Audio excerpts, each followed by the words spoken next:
నమస్కారం. అమరావతి న్యూస్ కి స్వాగతం. ఈనాటి వార్తలు.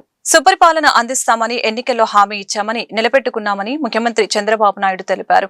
గురువారం బట్టిప్రోలు మండలం సూర్యపల్లిలో పర్యటించిన సీఎం మీ భూమి మీ హక్కు కార్యక్రమంలో భాగంగా రైతులకి పాస్ పుస్తకాలను పంపిణీ చేశారు. అనంతరం ముఖ్యమంత్రి మాట్లాడుతూ 21 నెలల్లోనే ప్రజల జీవితాల్లో వెలుగులు నింపామని అన్నారు. ఎన్నికల్లో చెప్పినవి కూడా అమలు చేస్తున్నామని చెప్పుకొచ్చారు. వైసీపీ పాలనలో రాష్ట్రంలో విధ్వంసం జరిగిందని సీఎం విమర్శించారు. విభజన కంటే వైసీపీ పాలనలోనే ఏపీకి ఎక్కువ నష్టం జరిగిందని అన్నారు. వైసీపీ హయాంలో మహిళలకి రక్షణ లేదని అన్నారు. జగన్ పాలనలో వ్యవస్థలు గాడి తప్పాయని దారులు పెడుతున్నామని వెల్లడించారు. వైసీపీ హయాంలో ప్రజల భూములపై కన్నేశారని, ప్రతి గ్రామంలో ప్రతి ఇంట్లో భూ వివాదాలు తెరలేపారని మండిపడ్డారు. ఈ రోజు ప్రభుత్వం కేంద్రం నిన్ననే మీరు చూశారు, అమరావతి ఆంధ్రప్రదేశ్ రాజధానిని చట్టం చేశారు, రాజముద్ర వేశారు. ఇప్పుడు కూడా మాట్లాడుతున్నాడు. నాకు అర్థం కాలేదు. ఇంకా మీకేమైనా అర్థమైందా? ఎవరికైనా అర్థమైందా అని అడుగుతున్నా. కేంద్రంలో 50 రాజకీయ పార్టీలు, 49 రాజకీయ పార్టీలు సపోర్ట్ చేశాయి. నేను ఎన్డీఏలో ఉన్నాను. ఎన్డీఏలో ఉండే భాగస్వాములు సపోర్ట్ చేస్తే పర్వాలేదు అనుకుంటాం. ఎన్డీఏలో ఉండే వాళ్లే కాకుండా మిగిలిన అందరూ కూడా సపోర్ట్ చేశారు. ఒకే ఒక పార్టీ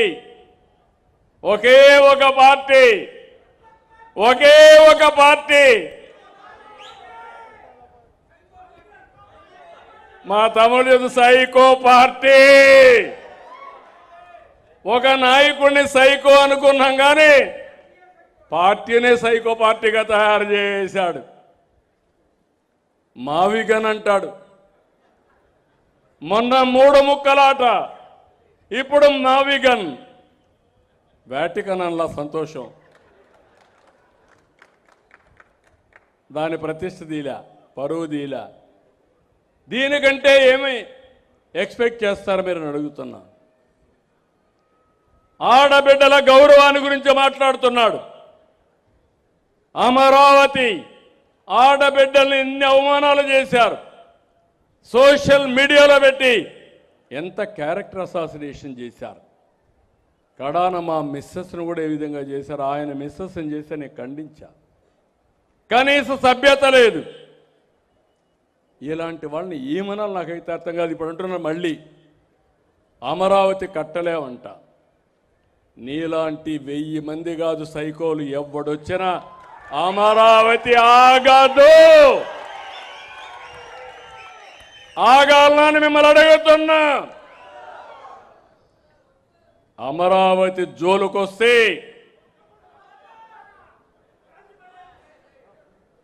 తమాషా అట్లాడద్దండి. అంటే మీరు ఒకటి గుర్తుపెట్టుకోవాలి, ఇలాంటి వ్యక్తుల వల్ల కూడా ప్రమాదం ఉంటుంది.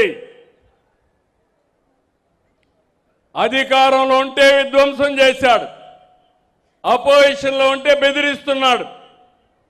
బెదిరించి ఎవరిని రానియకుండా నేను వస్తే మళ్ళా ఎంక్వైరీ చేస్తా, నిన్ను పట్టుకొస్తా. ఏంటి పట్టుకొచ్చేది? ఎక్కడికి పట్టుకొస్తా? జిల్లాలో జల్ జీవన్ మిషన్ కింద తాగునీటి పథకాన్ని ఏపీ ఉప ముఖ్యమంత్రి పవన్ కళ్యాణ్ జిల్లా ఇన్ఛార్జి మంత్రి అచ్చెన్నాయుడు ప్రారంభించారు. అంతర్వేదిలో 17.33 కోట్ల వ్యయంతో నిర్మించనున్న త్రాగునీటి పథకాన్ని వర్చువల్ విధానం ద్వారా, అలాగనే మల్కీపల్లి మండలం గుడి మెల్లంకలో 5 కోట్ల ఓఎన్జీస్ నిధులతో నిర్మించ తలపెట్టిన సురక్షిత తాగునీటి ప్రాజెక్టు నిర్మాణానికి వర్చువల్ విధానంలో శంకుస్థాపన చేశారు. కార్యక్రమంలో కలెక్టర్ మహేష్ కుమార్, రాజోలు ఎమ్మెల్యే దేవ వరప్రసాద్, టీడీపీ ఇన్ఛార్జి గొల్లపల్లి అమూల్య పాల్గొన్నారు. తీర్చే లక్ష్యంతో 17.33 కోట్లతో నిర్మించిన సమగ్ర రక్షిత తాగునీటి సరఫరా పథకాన్ని మీ అందరికీ అందుబాటులోకి తీసుకొచ్చాం. దీనికోసం 10 ఎకరాల విస్తీర్ణంలో చెరువును అభివృద్ధి చేసి దానికి అనుబంధంగా 3 మిలియన్ లీటర్ల నీటి శుద్ధి సామర్థ్యం కలిగిన rapid sound filter plant, water tank ని నిర్మించాం. ఈ ప్రాజెక్ట్ ని అత్యంత ప్రాధాన్యత అంశంగా తీసుకొని ఈ వేసవిలోపు అందుబాటులోకి తీసుకురావాలన్న ఏకైక లక్ష్యంతో గ్రామీణ నీటి సరఫరా విభాగం ఆధ్వర్యంలో యుద్ధ ప్రాతిపాదికన పనులు పూర్తి చేశారు. ఈ పథకం కోసం గన్నవరం కాలువ నుంచి పంపింగ్ ద్వారా నీటిని తీసుకొచ్చి చెరువులో స్టోరేజ్ చేయను. గతంలో 12 కిలోమీటర్ల దూరంలో అంతర్వేది పాలెం రక్షిత తాగునీటి పథకం నుంచి ప్రాంతానికి తాగునీరు సరఫరా చేసేందుకు ఇబ్బందులు తలెత్తేవి. సుమారు 50 గ్రామాలు దాటి నీరు రావాల్సి ఉండటంతో ప్రజలకి అవసరాలకు సరిపడా నీరు అందేది కాదు. నేను లక్ష్మీ నరసింహస్వామి వారి దర్శనానికి వచ్చిన సందర్భంలో ప్రజలు ఆ రోజు తమ తాగునీటి కష్టాలు చెప్పుకుంటూ వచ్చారు. వినతి పత్రం కూడా ఇచ్చారు. ఆ రోజు ప్రారంభించిన Antarvedi comprehensive protected water supply పథకం ద్వారా సమస్యకి ఈ రోజున శాశ్వత పరిష్కారం చూపాం. ఈ వేసవి నీటి కష్టాలు పూర్తిగా సమసిపోనున్నాయి. తీర ప్రాంతం కావడం వల్ల ఈ ప్రాంతంలో భూగర్భ జలాలు గృహ అవసరాలకు వినియోగించుకునేందుకు కూడా పనికొచ్చే పరిస్థితుల్లో లేదు. అంతర్వేది సమగ్ర రక్షిత తాగునీటి పథకం ద్వారా పూర్తి స్థాయిలో ఈ తాగునీటి సరఫరా ఏర్పాటు చేశాం. దీంతో పాటు 5 కోట్ల ONGC CSR నిధులతో గుడిమెల్లంక వద్ద ఏర్పాటు చేయడం జరిగింది.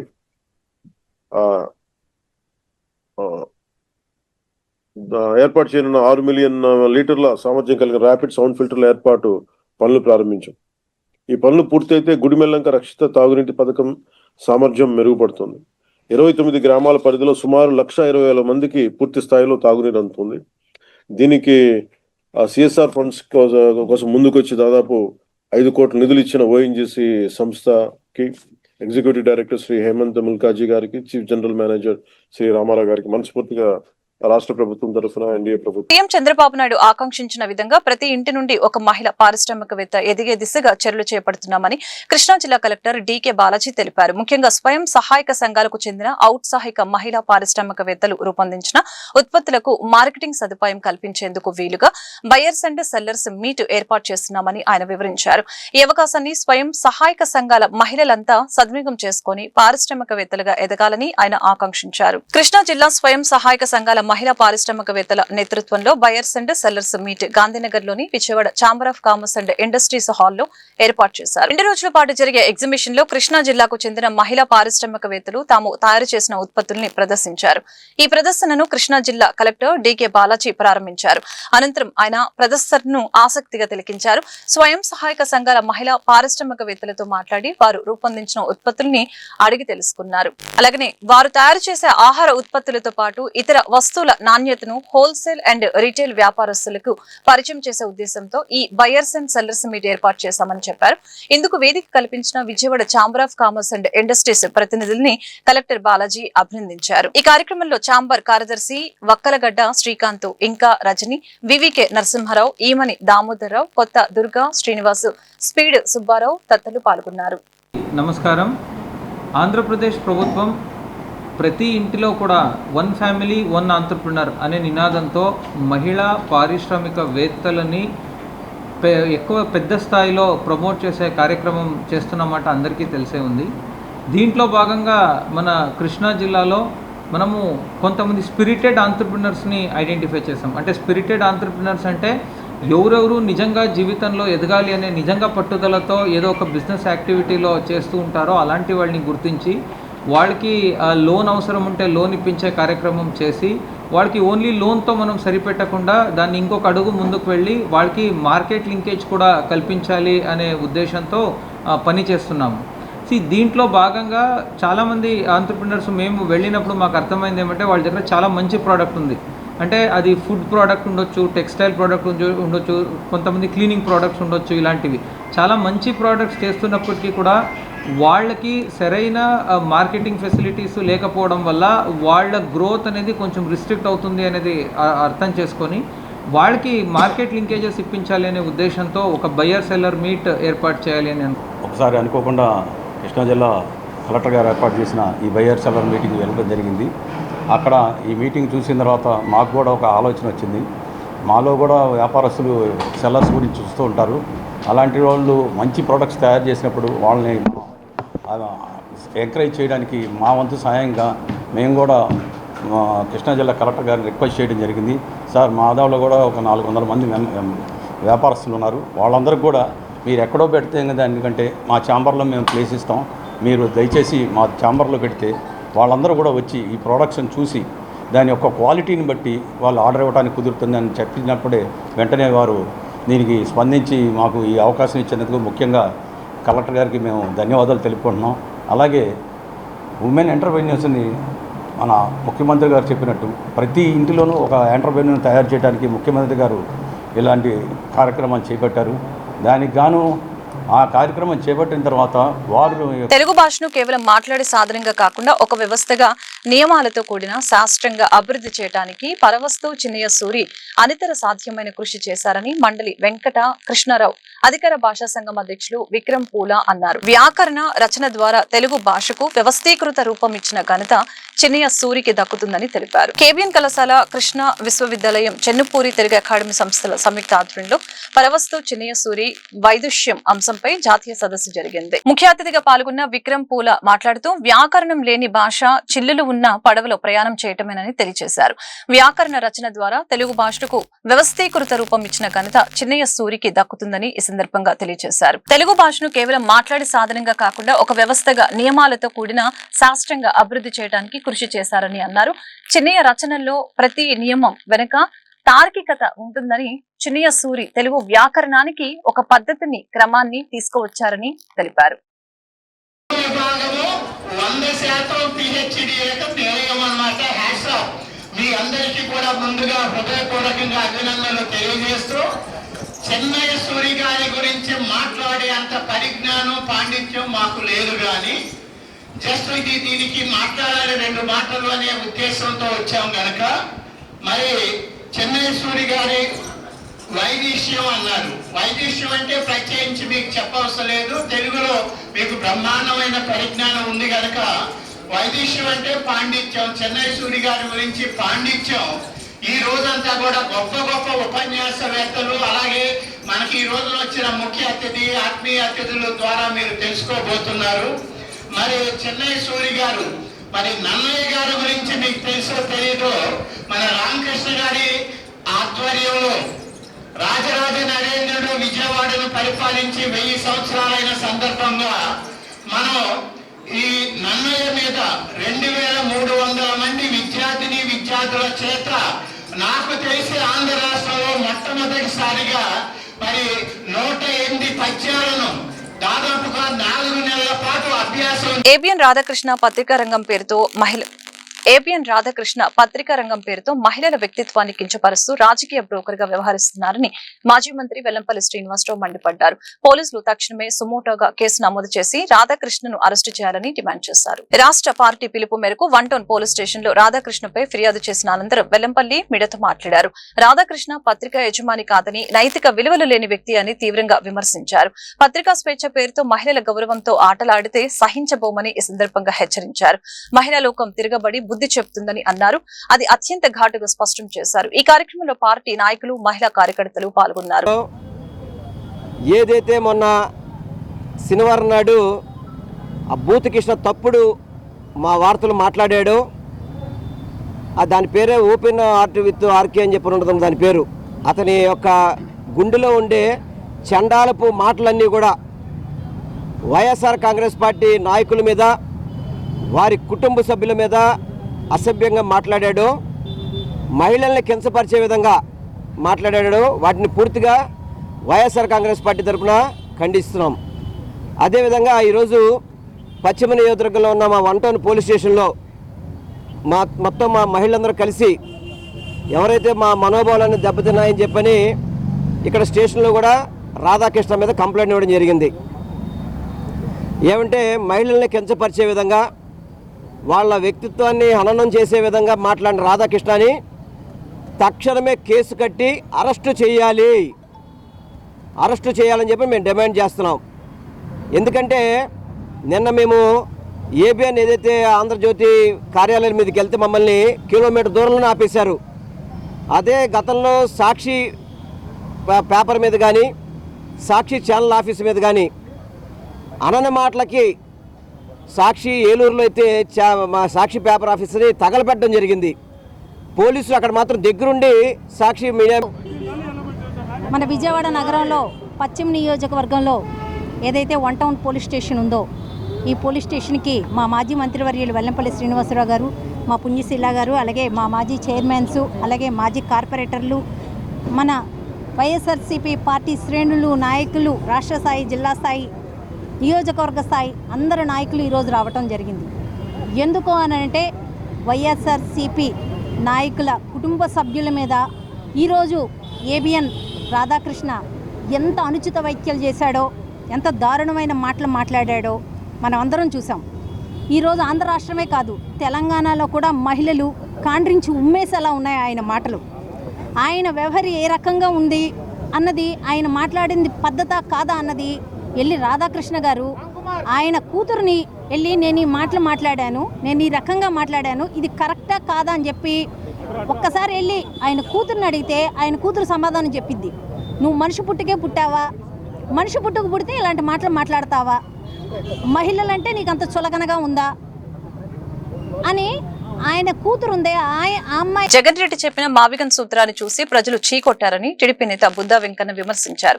చంద్రబాబు లోకేష్ లకు ఆంధ్రజ్యోతికి సంబంధం ఏంటని ప్రశ్నించారు. పత్రికా కార్యాలయంపై దాడి చేస్తే ఖండించకూడదా అని ప్రశ్నించారు.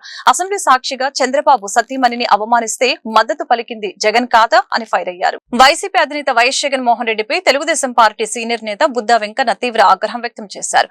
జగన్ రెడ్డి చెప్పిన మావిగన్ సూత్రాన్ని చూసి ప్రజలు చీకొడుతున్నారని తెలిపారు. డైవర్షన్ పాలిటిక్స్ లో ఆరితేరిన జగన్ మావిగన్ ట్రోల్స్ నుంచి తప్పించుకునేందుకు రాధాకృష్ణ మీద పడ్డారని విమర్శించారు. విజయవాడలోని తన క్యాంపు కార్యాలయంలో బుద్దా వెంకన్న మీడియాతో మాట్లాడారు. పత్రికా కార్యాలయంపై దాడి చేస్తే ఖండించకూడదా అని ప్రశ్నించారు. రాధాకృష్ణపై దాడి చేస్తా, అరెస్టు చేస్తానని బెదిరిస్తావా అని ధ్వజమెత్తారు. ముందు జగన్ తన సొంత మీడియా సాక్షిలో రాసిన నీచపు రాతలకు ఆయనను ఎన్నిసార్లు కొట్టాలి, ఎన్నిసార్లు అరెస్టు చేయాలని ఈ సందర్భంగా నిలదీశారు. రాధాకృష్ణ రాసిన కొత్త పలుకును చంద్రబాబు లోకేష్ ఖండించలేదని మాట్లాడే హక్కు జగన్ కు ఉందా అని నిలదీశారు. డైవర్షన్ చేయడమే కాకుండా రేపు మా ప్రభుత్వం వస్తుంది, స్టేషన్ తిప్పుతా. ఇవాళ మేము ఒక రాధాకృష్ణ గారినే కాదు, రేపు నువ్వు ఏ ఛానల్ యజమానన్నా ఇలాంటి మాటలు మాట్లాడితే మేము ఇదే మాట్లాడతాం. పత్రికా స్వేచ్ఛ ఇంకేముంది? రాధాకృష్ణ గారు నువ్వు స్టేషన్కి తిప్పేలాగైతే నువ్వు సాక్షి పేపర్ పెట్టిన కాంచి మా నాయకుల మీద, మా నాయకుడి మీద, నువ్వు రాసేటువంటి రాతల మీద నిన్ను ఏం చేయాలి? నిన్నేం చేయాలి చెప్పు? దానికి సమాధానం చెప్పి రాధాకృష్ణ గారిని స్టేషన్లో దిపుతావో లేకపోతే ఏం చేస్తావో వచ్చి ముందు దీని మీద నువ్వు సమాధానం చెప్పు. అంటే పత్రికలకి స్వేచ్ఛ లేదా? నీ ప్రభుత్వంలో ఎలాగా ప్రజలకు స్వేచ్ఛ లేదు. నువ్వు రాష్ట్ర ముఖ్యమంత్రిగా ఉన్న టైంలో ఎలాగా ప్రజలు ఇక్కడ మాట్లాడడానికి భయపడ్డారు. సోషల్ మీడియాలో ఏదన్నా చిన్నగా ప్రభుత్వానికి వ్యతిరేకంగా పోస్ట్ పెట్టినా సరే తీసుకెళ్ళి వాళ్ళని లాఠీలతో కొట్టించావు. నువ్వే వాళ్ళు మాట్లాడేది. అలాగే వైసీపీ నాయకులకు చెప్తున్నా, వైసీపీ నాయకులు మీరు వైసీపీ అంటే ఏంటి? అది వైఎస్ రాజశేఖర రెడ్డి పార్టీయా కాదా? దీనికి సమాధానం చెప్పండి. ఇన్ని నీతులు చెప్తున్నారు కదా మీరు. వైఎస్ భారతమ్మ సాక్షాత్తు వైఎస్ రాజశేఖర రెడ్డి గారి భార్య, నీ మీద విజయమ్మ సారీ వైఎస్ విజయమ్మ చెప్తున్నా అండి జగన్మోహన్ రెడ్డి గారు. వైఎస్ విజయమ్మ సాక్షాత్తు వైఎస్ రాజశేఖర రెడ్డి గారి భార్య. ఆమె మీ మీద లేఖ రాసింది. నీ సాక్షి పత్రికలో ఏ మూలన్నా చిన్న